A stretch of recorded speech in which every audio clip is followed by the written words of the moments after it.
કાચની સફાઈ જે ચાલુ થઈ છે શું કહો? સરદાર સાહેબના સ્ટેચ્યુ પાસે સરદાર શોપિંગ સેન્ટર હતું. સરદાર શોપિંગ સેન્ટરના નીચેથી આ નડિયાદનો પૂર્વ ભાગનો મુખ્ય કાંસ જઈ રહ્યો છે. આ લગભગ 14 ફૂટ પહોળો છે અને 8 ફૂટ ઊંડો કાંસ છે. અત્યારે તમે જોઈ શકો છો કે 100 ફૂટ કાંસની અંદર એક જ બાજુએ, હજુ એક જ બાજુએ, હજુ બીજી બાજુ સાફ કરવાનો બાકી છે. એટલે લગભગ 6x8 નો એક કાંસ, એની અંદર સફાઈનું કામ ચાલે છે અને લગભગ 100 ફૂટ જેવી સફાઈ કરતા કરતા એ લોકો જેસીબીથી આગળ ગયા છે. પણ હજુ એમાં પણ હજુ કામ કરવાનું બાકી છે. અને આજનો આપણે આંકડો લીધો અત્યાર સુધીનો, તો 150 ટ્રેક્ટર મડ નીકળ્યો છે અંદરથી. અને આ પૂરેપૂરો ચોકઅપ જ હતો. અને અગાઉ જે પ્રમાણે મ્યુનિસિપાલિટી હતી ત્યારે પણ કહેતા હતા તે પ્રમાણે આ જે પૂરેપૂરો ચોકઅપ હોવાના કારણે જે વરસાદી પાણી છે એનો નિકાલ થઈ શકતો નહોતો.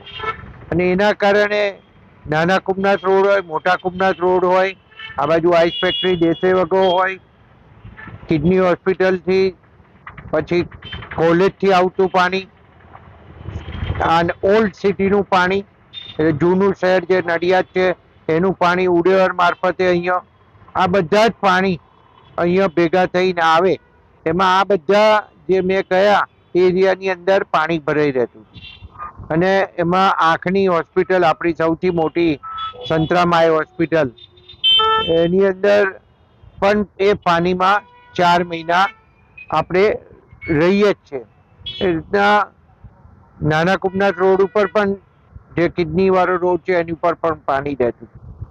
બાસુદીથી દેસે વગા બાજુ જાય છે એમાં પણ પાણી રહેતું હતું. એટલે દેસે વગા બાજુ જે હોસ્પિટલો છે, ચિલ્ડ્રન્સ હોસ્પિટલ ને બધી ચૈચવ ને બીજી બધી હોસ્પિટલો, એ બધું પાણી થઈને જવું પડે. આ બધો જ ભાગનું પાણી એકત્ર થઈને આ કાંસ મારફતે શેરીમાં જાય છે.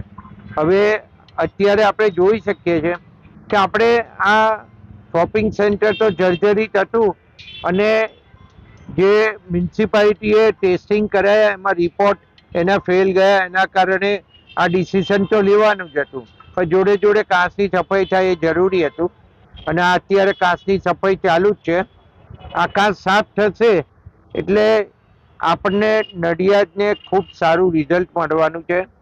અને એની અંદર પશ્ચિમના અમુક ભાગ અંદર આવી જાય છે. જે શાક માર્કેટ પાછળનો જે વૈશાલી વાળો જે રોડ છે ત્યાંથી જે કાંસ જાય છે આખો, એ કાંસ બી અહીંયા માર્કેટમાં થઈને આ કાંસમાં જ આવે. તો આ બધા જ ભાગનું પાણી આમાં ભેગું થઈ અને નડિયાદમાંથી નિકાલ થાય છે. તો આ ખૂબ જરૂરી બાબત હતી. પણ સમહાવ જે કોર્ટમાં ગયા અને કોર્ટ મેટર થઈ એના કારણે આખું ડીલે થયું. ડીલે થવાના કારણે આ કામગીરી થઈ શકતી નથી. પણ આ ખરેખર સાચું અને નડિયાદની જનતાને અને નડિયાદથી આજુબાજુમાંથી આવતી જનતાને ખૂબ મોટી તકલીફો પડતી હતી. હોસ્પિટલો વાળાને પણ ખૂબ મોટી તકલીફો પડતી હતી. અને એના કારણે આ જે આપણે કરવું પડ્યું છે એ આયોજન કર્યા પછી અને આખો કાંસ ફરી બનાવવાનું જે મ્યુનિસિપલ કોર્પોરેશનની અંદર નક્કી કરવામાં આવ્યું છે. માન્ય મુખ્યમંત્રી શ્રી ભૂપેન્દ્રભાઈ પટેલ સાહેબ દ્વારા આપણને 64 કરોડ રૂપિયા મંજૂર કર્યા હતા. પણ કામ 45 કરોડ રૂપિયાની આજુબાજુનું લગભગ ટેન્ડર મંજૂર થઈ ગયું છે. અને આની આખી કામગીરી છે એ ફરીથી કરવા માટેનું આખું આયોજન એ લોકોએ તૈયાર કરી લીધું છે. એ આ કાંસ અહીંયાથી આગળ પાછળ દુકાનો નીચે જે છે ત્યાં થઈ અને શાક માર્કેટ નીચે થઈ ને જે અલકા સામેનું જે શોપિંગ સેન્ટર છે એમાં પણ નીચે કાંસ છે અને આગળ રોડ પર કાંસ છે. એ બધા જ કાંસ સંતરામ મંદિરના અંદર થઈ પાછળની બાજુએ થઈ અને વિઠ્ઠલ કન્યા વિદ્યાલય રોડ ક્રોસ કરીને બાસુદી અને બાસુદીથી એ બધા જ કાંસ જે બીજા બધા રોડોના છે એમાં જોઈન્ટ થાય છે.